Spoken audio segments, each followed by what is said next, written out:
Hello everyone, welcome to Defense Studies. So this is your lecture number 9th of your Advanced English series for your upcoming CDS exam.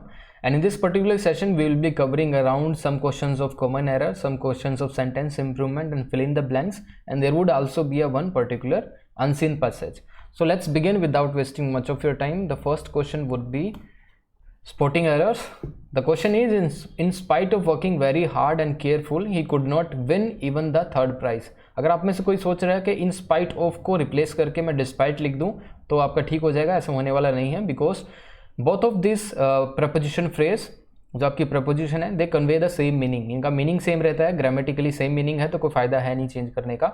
तो आप देखिए ध्यान से. सो इन spite of आपकी preposition phrase है, उसके बाद एक ऑब्जेक्ट लिखना पड़ता है, तो working very hard is your object, ये आपका एक पूरा ऑब्जेक्ट बन गया, राइट. एंड क्या है आपका एक कंजंक्शन है जो कि सेम रैंक के स्ट्रक्चर्स को जोड़ता है. अब केयरफुल क्या है आपका, केयरफुल आपका एक एडजेक्टिव है, राइट. अगर आपका केयरफुल एक एडजेक्टिव है तो एंड आपका एक कंजंक्शन है जो कि सेम रैंक के स्ट्रक्चर्स को जोड़ रहा है. तो आपको देखना होगा एंड के साथ दूसरा कौन सा जो वर्ड है जो आपस में केयरफुल को और उसके साथ उसको जोड़ा जा रहा है. ध्यान से देखिएगा, वो वर्ड है हार्ड. हार्ड क्या है यहाँ पे, एडवर्ब है. Hard is an adverb, careful is an adjective. तो ये क्या होगी, यहाँ पे गलती होगी क्योंकि एंड जो है सेम रैंक के स्ट्रक्चर्स को जोड़ता है, तो यहाँ पे आपकी दिक्कत होगी. अब क्या करना है आपको देखना है, या तो आपके दो ऑप्शन है, आपके पास दो ऑप्शन है, या तो आप जो हार्ड वर्ब है इसको एज एन एडजेक्टिव चेंज करिए, ठीक है, या तो इसको एज एन एडजेक्टिव चेंज करिए. लेकिन दूसरा ऑप्शन क्या है, वो इजी है कि आप केयरफुल को आप क्या करिए, सीधा एडवर्ब में बदल दीजिए, केयरफुली लिख दीजिए, आपका आंसर ठीक हो जाएगा. In spite of working very hard and carefully he could not win even the third prize. एक तरीका ये है. दूसरा तरीका आपका क्या रहेगा कि आप जो केयरफुल है, केयरफुल को आप ऑब्जेक्ट में बदल दीजिए. जैसे इन स्पाइट ऑफ के बाद पूरा ऑब्जेक्ट है, वर्किंग वेरी हार्ड, इसको पूरा ऑब्जेक्ट कंसीडर कर लीजिए, और एंड आपका कंजंक्शन हो गया. एंड के बाद भी एक ऑब्जेक्ट यूज कर लीजिए. कैसे यूज करेंगे कि केयरफुल से पहले बीइंग लगा दीजिए, बीइंग केयरफुल. अब बीइंग जो है आपकी क्या होगी, लिंकिंग वर्ब है. लिंकिंग वर्ब के बाद आप क्या लिखते हैं, एडजेक्टिव लिखते हैं, ठीक है. बीइंग आपकी लिंकिंग वर्ब होगी, उसके बाद एडजेक्टिव लिख दिया और ये पूरा क्या बन गया, एक ऑब्जेक्ट बन गया. एक ये ऑब्जेक्ट बन गया, और एंड के बाद क्या हो गया, एक ऑब्जेक्ट, और एंड से पहले भी हो गया एक ऑब्जेक्ट. दोनों सेम रैंक के स्ट्रक्चर्स है, दोनों ज्वाइन हो गए, ठीक है. ये तरीका है, आप एक तो ठीक करें इसको, ठीक है. आपको जोन सा इजी लगे वो कर सकते हैं. तो मैंने जो पहला इजी तरीका बताया था कि आप केयरफुल एडजेक्टिव को केयरफुली एडवर्ब में बदल दीजिए, बहुत आसान तरीका है. और जो मैंने आपको बताया था कि हार्ड एक एडवर्ब है, कैसे पता लगा, क्योंकि वर्किंग जो है आपकी एक नॉन फाइनाइट वर्ब है जो कि हार्ड उसको क्या कर रही है, डिफाइन कर रही है, ठीक है. और ये पूरा का पूरा क्या है, वर्किंग वेरी हार्ड, ये एक पूरा ऑब्जेक्ट है किसका, इन स्पाइट ऑफ प्रेपोजिशन फ्रेज का. ये एक प्रेपोजिशन फ्रेज है, ठीक है. दो तरीके बता दिए, एक तो केयरफुली एडवर्ब में बदल दीजिए, या फिर बीइंग केयरफुल लिख दीजिए उसको, बीइंग केयरफुल, ये आपका ऑब्जेक्ट नंबर 2 बन जाएगा. Okay, next question is, even though it was raining heavily I had gone out to get some medicine. अब देखिए इवन दो क्या है, हर एक जो आपका सेंटेंस के अंदर हर एक जो पार्ट यूज हुआ है आपको पता होना चाहिए क्या है क्या नहीं है. इवन दो आपका क्या है, कंजंक्शन है जो कि कॉन्ट्राडिक्टरी कंजंक्शन है, कॉन्ट्राडिक्टरी कंजंक्शन, ठीक है. इट क्या है आपका सब्जेक्ट हो गया, वॉज आपकी लिंकिंग वर्ब होगी या फिर हेल्पिंग वर्ब लिख लीजिए. रेनिंग आपकी क्या होगी, मेन वर्ब, तो ये आपका टेंस कौन सा हो गया, पास्ट कॉन्टिन्यूअस टेंस, ठीक है. हैविली क्या होगी आपकी, हैविली आपकी एडवर्ब होगी, किसको डिफाइन कर रहा है, रेनिंग को. But how it was raining heavily, ठीक है. तो इस तरह से क्वेश्चन करेंगे तो आपका आंसर आ जाएगा एडवर्ब जो कि हैविली है. अब देखिए कोई सेंटेंस में यहाँ तक कोई दिक्कत नहीं है. इसके बाद देखिए आई हैड गोन आउट. अब ये हैड गोन आउट ये क्या है, past perfect tense, past perfect tense, ठीक है. Gone out to get some medicine. मैंने आपसे पहले भी बताया था, एक टाइमलाइन पे अगर कोई इवेंट को आपको ट्रेस करना है तो ये देखना होगा कि पास्ट एक इवेंट समझिए, ये समझिए कि टाइमलाइन है, और टाइमलाइन पे एक इवेंट है और एक पर्टिकुलर टाइम है जो कि पास्ट का है, और उससे पास्ट से आप पीछे जाएंगे तो वो है पास्ट ऑफ पास्ट, ठीक है. पास्ट से थोड़ा आगे जाएंगे तो आपको मिलेगा प्रेजेंट, ठीक है. ये एक टाइम लाइन है, दिस इज टाइम लाइन. अब देखिए ध्यान से, even though it was raining heavily, मतलब बारिश पहले हो रही थी. I had gone out to get some medicine, बारिश हो रही थी लेकिन फिर भी आप क्या गए, मेडिसिन लेने गए. तो इसमें आप पास्ट ऑफ द पास्ट तो जा नहीं रहे, एक इवेंट पहले ही हो रहा था, बारिश हो रही थी, इट वॉज रेनिंग हैविली, उसके बाद आप कुछ मेडिसिन लेने गए हैं, तो मतलब आप पास्ट से इस तरफ जा रहे हैं, ठीक है, प्रेजेंट की तरफ, पास्ट से पीछे नहीं जा रहे, पास्ट ऑफ द पास्ट. ठीक है। तो इस हिसाब से आपको पास्ट परफेक्ट ड्रॉप करना पड़ेगा, यहाँ पे पास्ट इंडेफिनिट टेंस आपको यूज करना पड़ेगा, ठीक है, पास्ट इंडेफिनिट। तो पास्ट परफेक्ट टेंस कब यूज करते हैं आप, जब पास्ट से पास्ट की तरफ जाते हैं, और पास्ट इंडेफिनिट जो आपका सिंपल पास्ट हो जाता है। So your correction would be I went out to get some medicine, ठीक है। तो ये टाइमलाइन वाला कॉन्सेप्ट आप याद करना, पास्ट परफेक्ट कब यूज होता है और सिंपल पास्ट कब यूज होता है। Next is my elder brother has been believing this story about Sindbad since he was a child. अब मैंने आपको बताया था सिंस जो है एक पॉइंट ऑफ टाइम होता है, और एक कॉन्सेप्ट हमने लास्ट क्लास में डिस्कस किया था, जहां भी किसी क्वेश्चन में अगर आपको पॉइंट ऑफ टाइम या फिर ड्यूरेशन दी होती है, वहां पे आपको कौन सा टेंस यूज करना पड़ता है, प्रेजेंट परफेक्ट, या तो आप प्रेजेंट परफेक्ट टेंस यूज करेंगे या फिर प्रेजेंट कॉन्टिन्यूअस, ठीक है, प्रेजेंट कॉन्टिन्यूअस टेंस, दो ही टेंस यूज कर सकते हैं। अब यहाँ पे देखिए सिंस पॉइंट ऑफ टाइम है, ही वॉज अ चाइल्ड, ये आपका टाइम दे रखा है जब वो बच्चा था, ठीक है। अब आपको देखना है इसमें टेंस कौन सा यूज हुआ है, हैज बीन बिलीविंग, मतलब present perfect continuous, present perfect continuous tense आपका इसमें यूज हुआ है। अब देखिए कुछ एक ऐसी वर्ब होती हैं, those verbs which shows only state of an action, जो एक एक्शन की स्टेट को डिफाइन करती है, जिसमें एक्शन खुद ब खुद नहीं होता, ठीक है। These verbs are called as static verbs, इनको कभी कॉन्टिन्यूअस टेंस में नहीं लिखा जाता। अगर इनको कॉन्टिन्यूअस टेंस में नहीं लिखा जाता तो ये प्रेजेंट परफेक्ट कॉन्टिन्यूअस टेंस में भी नहीं आएंगी। सिर्फ आप इसको किस में लिख सकते हैं, परफेक्ट टेंस में लिखेंगे या फिर सिंपल टेंस में, ठीक है, सिंपल प्रेजेंट टेंस में लिख सकते हैं। तो ये देखिए ऐसी कौन सी वर्ब है, थिंक, पहले भी थिंक का तो हमने एग्जांपल आई थिंक सेकंड और थर्ड क्लास में भी लिया था। बिलीव, कंसीडर, तो यहाँ पे बिलीव जो वर्ब है आपकी स्टैटिक वर्ब है, this is your static verb, जो सिर्फ स्टेट को डिफाइन करती है, ठीक है। उसका बड़ा भाई बिलीव करता था, उसमें कोई एक्शन नहीं है। माई एल्डर ब्रदर हैज़ बिलीव्ड, तो इसमें आप किस में चेंज करेंगे, इस पर्टिकुलर टेंस को, has believed, has believed would be answer. तो इसका मतलब पॉइंट ऑफ टाइम तो आपको गिवन है, पॉइंट ऑफ टाइम आपको गिवन है, तो इस हिसाब से मेरे पास दो चॉइस थी कि मैं उसको प्रेजेंट परफेक्ट में लिखूं या फिर प्रेजेंट परफेक्ट कॉन्टिन्यूअस में। लेकिन जो हमारी वर्ब है ये स्टैटिक वर्ब है, तो कॉन्टिन्यूअस टेंस नहीं बनेगा, तो मुझे किस में लिखना पड़ेगा, सिर्फ प्रेजेंट परफेक्ट टेंस में, ठीक है। Next is they can not decide who should they blame for inefficiency. देखिए सेंटेंस इंप्रूवमेंट का क्वेश्चन है, who should they blame for, ये आपको रिप्लेस करना है, चार ऑप्शन आपको दिए गए हैं। देखिए दे क्या हो गया आपका, दे आपका एक सब्जेक्ट हो गया, कांट जो है आपकी ये एक आपका मोडाल बोल लीजिए, हेल्पिंग वर्ब बोल लीजिए, उसके बाद डिसाइड आपकी मेन वर्ब लिखी है, उसके बाद हु, और ये जो पूरा ये है आपकी सबऑर्डिनेट क्लोज होगी। कैसे पता लगा सबऑर्डिनेट क्लोज है, क्योंकि हूँ यहाँ पे आपका रिलेटिव कंजंक्शन यूज हुआ है, ठीक है, रिलेटिव कंजंक्शन, ठीक है। उसके बाद देखिए ये should they blame for inefficiency, they क्या हो गया आपका सब्जेक्ट हो गया, दे आपका सब्जेक्ट हो गया, और ये सबऑर्डिनेट क्लोज है, सबऑर्डिनेट क्लोज। दे आपका सब्जेक्ट होगा, उससे पहले शुड आपने लिखा है, मतलब मोडाल आपका पहले लिखा है, उसके बाद ब्लेम आपकी वर्ब लिखी है, तो इसका मतलब ये इंटेरोगेटिव सेंटेंस है, इंटेरोगेटिव सेंटेंस में बनाया है इसको। ये ऐसे हो नहीं सकता, क्योंकि सबऑर्डिनेट क्लोज जो होती हैं आपकी, इनको कभी भी आप कभी भी इंटेरोगेटिव सेंटेंस में नहीं लिख सकते, ठीक है। काफ़ी जो आपके चैनल होंगे यूट्यूब पे, वहाँ पे ये कॉन्सेप्ट बार बार गलत पढ़ाया जा रहा है, उनको खुद ही नहीं पता ये क्या पढ़ा रहे हैं। बट यहाँ पे आपको देखना होगा, this is a pure concept. इसका रीज़न यही है कि सबऑर्डिनेट क्लोज कभी भी आपकी इंटेरोगेटिव फॉर्म में नहीं लिखी जाती। अगर आपको क्वेश्चन भी पूछना तो मेन वर्ब को आप इंटेरोगेटिव बना सकते हैं, subordinate clause should be in your assertive form.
So fill in the blanks का आपका ही क्वेश्चन है। अब देखिए इसमें ऑप्शन पहला है वेटिंग, क्या इसमें आप वेटिंग लिख सकते हैं, आई will leave for Delhi tonight and waiting, क्योंकि वेटिंग एक वर्ब है, साथ ही गोइंग भी एक वर्ब है, दोनों को साथ में देख लेते हैं। Waiting and going is a verb, दोनों वर्ब हैं, तो इसका मतलब इसके साथ, और दोनों ये कॉन्टिन्यूस फॉर्म की वर्ब है, तो इसके साथ आपको बी की कोई फॉर्म चाहिए कि जब ये कॉन्टिन्यूस बनेगा, ठीक है, बी की कोई फॉर्म चाहिए कि जब ये कॉन्टिन्यूस बनेगा। विदाउट एनी बी की फॉर्म इसका कॉन्टिन्यूस बन नहीं सकता। तो यहाँ पे आप डायरेक्ट तो लिख नहीं सकते बी की फॉर्म, आपको यहाँ पे अगर सपोज कीजिए कि यहाँ पे होती, यहाँ पे भी नहीं है, यहाँ पे तो आपको विल, फ्यूचर का रेफरेंस दिया गया है, so I will leave for Delhi, suppose कीजिए ये वाली वर्ब भी इसके लिए यूज हो रही है, लेकिन ये तो फ्यूचर का रेफरेंस है, तो यहाँ पे बी की फॉर्म है नहीं, तो दोनों ऑप्शन आपको ड्रॉप करने पड़ेंगे, वेटिंग एंड गोइंग।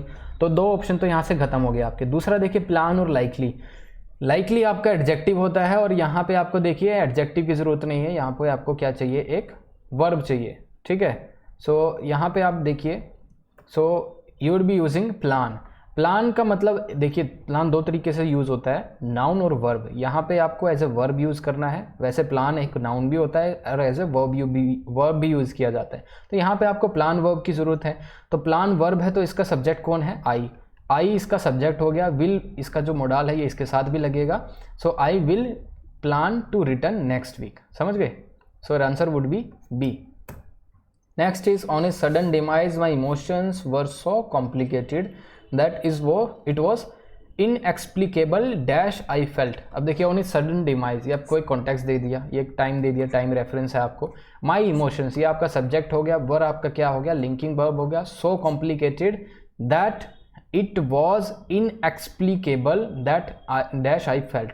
अब आपको ऑप्शन दिया गया है वाई, दैट, हाउ, विच, इसमें से कौन सा आप फिल करेंगे। देखिए जो आपका दैट है और विच है, ये आपका क्या है, दैट और विच आपका रिलेटिव प्रोनाउन होता है, समझिए। दैट और विच क्या आपका एक रिलेटिव प्रोनाउन बोल लीजिए और रिलेटिव कंजंक्शन बोल लीजिए। तो रिलेटिव कंजंक्शन जब भी आप यूज करते हैं तो उससे पहले आपको क्या लिखना पड़ता है, एक एंटीसीडेंट। अब यहाँ पे देखिए it was inexplicable, it was inexplicable क्या है, एक एडजेक्टिव है, ठीक है। एंटीसीडेंट का मतलब है उस प्रोनाउन से पहले जो आप लिखेंगे वो उस वर्ब का सब्जेक्ट बन जाएगा। अब यहाँ पे देखिए, यहाँ पे आई फेल्ट, यहाँ पे सब्जेक्ट तो पहले से ही है, ठीक है। अगर आई फेल्ट यहाँ पे सब्जेक्ट है तो यहाँ पे आपको सब्जेक्ट की जरूरत है ही नहीं, तो यहाँ पे आपको ऐसा कुछ लिखना पड़ेगा, ना तो वो रिलेटिव प्रोनाउन हो और ना उस पे उसके बाद कोई एंटीसीडेंट की जरूरत पड़े, क्योंकि सब्जेक्ट हमारे पास पहले से ही है, समझ गए। अब आप देखिए it was inexplicably dash I felt, which और दैट तो आपको ड्रॉप करना पड़ेगा, ठीक है। हाउ आप किस लिए यूज करते हैं, एडवर्ब ऑफ रीजंस के लिए, ठीक है। हाउ आई फेल्ट, ठीक है। It was inexplicably how I felt, यहाँ पे एडवर्ब ऑफ रीजन की जरूरत नहीं है, ना कि वाई की जरूरत है, यहाँ पे दोनों एडवर्ब ऑफ रीजन है। इसका मतलब जो है, आप देखेंगे इसको ध्यान से, तो आपके चारों ऑप्शन गलत हैं इसमें, ठीक है। ये क्वेश्चन जो आपका टाइपिंग में एरर हो गया है, यहाँ पे वाई की जगह व्हाट आना चाहिए था, ठीक है। इट्स अ टाइपिंग एरर, तो ठीक है। अब देखिए पहले दो क्वेश्चन बताता हूँ मैं आपको, आई फेल्ट लोनली और दूसरा देखिए आई फेल्ट नर्वसली। अब इसमें बताइए जो लोनली है ये एडवर्ब है या फिर एडजेक्टिव है, मुझे बताइए। आई फेल्ट, जो फेल्ट है आपकी लिंकिंग वर्ब है, लिंकिंग वर्ब के बाद आप क्या लिख सकते हैं, सिर्फ एडजेक्टिव लिख सकते हैं, ठीक है। आई फेल्ट लोनली और दूसरा आई फेल्ट नर्वसली। अब देखिए नर्वसली आपका एडवर्ब है, तो इसका मतलब ये तो गलत हो गया आपका, क्योंकि फेल्ट के बाद आपको एडजेक्टिव पड़ेगा। तो आप इसमें करेक्शन क्या करेंगे दोनों क्वेश्चंस के अंदर, तो नर्वसली को आप नर्वस में चेंज कर देंगे तो आपका एडजेक्टिव बन जाएगा, समझ गए। अब देखिए मैंने जो ऑप्शंस आपको बताए थे कि विच और दैट दोनों रिलेटिव प्रोनाउन है, रिलेटिव प्रोनाउन से पहले कोई एंटीसीडेंट होना चाहिए, लेकिन एंटीसीडेंट नहीं है, यहाँ पे एडजेक्टिव लिखा हुआ है इनएक्सप्लिकेबली। एंटीसीडेंट क्या होता है, कोई एज ए ऑब्जेक्ट या फिर सब्जेक्ट लिखा होगा, वहाँ पे कोई एज एन ऑब्जेक्ट और सब्जेक्ट लिखा होगा, ठीक है, ये आपको देखना पड़ेगा। So it was inexplicably what I felt, क्योंकि यहाँ पे कोई सब्जेक्ट ऑब्जेक्ट नहीं है जो कि इसका सब्जेक्ट बन सके फेल्ट वर्ब का, क्योंकि फेल्ट से पहले आपको ऑलरेडी सब्जेक्ट है, तो यहाँ पे कोई रिलेटिव प्रोनाउन की जरूरत नहीं है, तो विच और दैट यहाँ पे जरूरत नहीं है। हाउ क्यों ड्रॉप किया, कि हाउ यूज होता है एडवर्ब ऑफ रीजन के लिए, यहाँ पे आपको एडवर्ब ऑफ रीजन की जरूरत नहीं है। On a sudden demise my emotions were so complicated that I was inexplicably What I felt, it was inexplicably what I felt। यहाँ पे रीजन की जरूरत नहीं है, आपको यहाँ पे क्या बताना है, हुआ क्या था मेरे साथ, ठीक है। It was not about the adverb of reason, why भी adverb of reason के लिए यूज होता है, ठीक है। सो answer would B what। Next question देखिए, Automobile manufacturers are to launch a campaign dash to increase consumer awareness about the new emission control. Automobile manufacturers क्या हो गया, सब्जेक्ट दिख रहा है, और उसके बाद आर क्या है आपकी, वर्ब होगी. उसके बाद देखिए टू लॉन्च क्या हो गया आपका, इन्फिनिटिव हो गया. इन्फिनिटिव क्या होता है, टू प्लस वर्ब की फॉर्म, इन्फिनिटिव हो गया. ए कैंपेन क्या हो गया आपका, ए कैंपेन हो जाएगा आपका इसका ऑब्जेक्ट, इन्फिनिटिव का ऑब्जेक्ट, टू लॉन्च. उसके बाद जो आपने लिखा है एक campaign dash to increase consumers awareness about the new emission control. अब देखिए जब एक कैंपेन इसका ऑब्जेक्ट बनने वाला है तो यहाँ पे जो आपको ऑप्शन नंबर 1 है, ऑप्शन नंबर 1, डिज़ाइन क्या होती है, डिज़ाइन एक वर्ब है. क्या उसके बाद आपको वर्ब की ज़रूरत है, नहीं, जो कि वो ऑब्जेक्ट बनने वाला है तो उसमें वर्ब की ज़रूरत तो नहीं है. ऐसा ही कुछ देखना होगा जो ऐसे ऑब्जेक्ट का काम कर सके. डिज़ाइनिंग जो है वर्ब की क्या हो गई, फर्स्ट फॉर्म, मतलब ये प्रेजेंट पार्टिसिपल का काम करेगा, प्रेजेंट पार्टिसिपल. ठीक है, प्रेजेंट पार्टिसिपल का आप यूज़ कहाँ पे करते हैं, जहाँ पे आपको एक्टिव मीनिंग चाहिए, मतलब जहाँ पे जो आपका सब्जेक्ट होगा डूअर होगा. एक कैंपेन अपने आप डिज़ाइन नहीं करेगी, कैंपेन को डिज़ाइन किया जाएगा. तो यहाँ पे प्रेजेंट पार्टिसिपल का तो यूज़ नहीं होगा, यहाँ पे पास्ट पार्टिसिपल का यूज़ होगा जो कि आपका डिज़ाइंड है. आंसर क्या बनेगा आपका, सी, क्योंकि डिज़ाइन जो है आपकी वर्ब की थर्ड फॉर्म होगी. वर्ब की थर्ड फॉर्म यहाँ पे पास्ट पार्टिसिपल है जो कि एज एन एडजेक्टिव काम करेगी. ठीक है, जो किसको डिफाइन करेगा, कैंपेन को, कि कैंपेन को ऐसे डिज़ाइन करना है. Automobile manufacturers are to launch a campaign designed to increase consumer awareness about the new emission control. तो कॉन्सेप्ट क्या रहा है इसमें, पास्ट जो आपके पार्टिसिपल्स होते हैं वो आपको पता होना चाहिए. ठीक है, क्योंकि इसमें जो आपका कैंपेन है ये एक डूअर नहीं है, डूअर कोई और है, क्योंकि कैंपेन को डिज़ाइन किया जाएगा, इसलिए मैंने वर्ब की थर्ड फॉर्म इसके साथ यूज़ की है जो कि है डिज़ाइंड, जो कि एज ए पास्ट पार्टिसिपल होगी, एडजेक्टिव का काम करेगी. ठीक है, किसको डिफाइन करेगी, कैंपेन को. नेक्स्ट इज सिनोनिम का क्वेश्चन है. Even the loss of her jewels did not disturb her equanimity. ठीक है, इसके लिए आपको क्या करना है, एक सिनोनिम ढूंढना है, इक्वानिमिटी. इसका मतलब होता है वैसे तो सेल्फ कंट्रोल, तो इसका मतलब बनेगा आपका यहाँ पे सिनोनिम इसका composer. Next is the data compiled by the organization was very useful. अब देखिए कंपाइल्ड को आपको इसका सिनोनिम लिखना है. कंपाइल्ड आप देखेंगे तो इसका सिनोनिम बनेगा कलेक्टेड. ये इजी है. Let us not aggravate the suffering of the poor. अब एग्रेवेट का मतलब क्या होता है, let us not aggravate. Aggravate का तो मतलब होता है कि आप मतलब कलेक्टिवली उस चीज़ को देख रहे हैं. ठीक है, लेकिन यहाँ पे आपको एंटोनिम ढूंढना है. एंटोनिम का देखेंगे तो एलिवेट, मतलब कम करना. पॉवर्टी एलिवेशन प्रोग्राम देखा है आपने, गवर्नमेंट ऑफ इंडिया का बार बार पुश करती है पॉवर्टी एलिवेशन, गरीबी हटाओ. ठीक है, एलिवेशन का मतलब है कम करना. ठीक है, तो इसलिए इसका एंटोनिम बनेगा एग्रेवेट का elevate. Next is he stood gazing at the serene expanse. Serene environment है, मतलब देखने का मन करता है बहुत ज़्यादा, इतना सूदिंग है. तो सीरीन का मतलब है, मतलब उसको देखने में आपको मज़ा आ रहा है, सूदिंग है. तो यहाँ पे या तो सीनिक इसका सिनोनिम हो जाएगा, लेकिन हमें तो क्या इसका एंटोनिम ढूंढना है. ट्रैंक्विल भी क्या होता है, सीरीन होता है, दोनों इसके सिनोनिम है, लेकिन आपको इसका एंटोनिम ढूंढना है. तो रफल्ड मतलब पोच पोच सा है. Right. Next is one word substitution देखना है. Unreasonable enthusiasm for the glorification of one's country.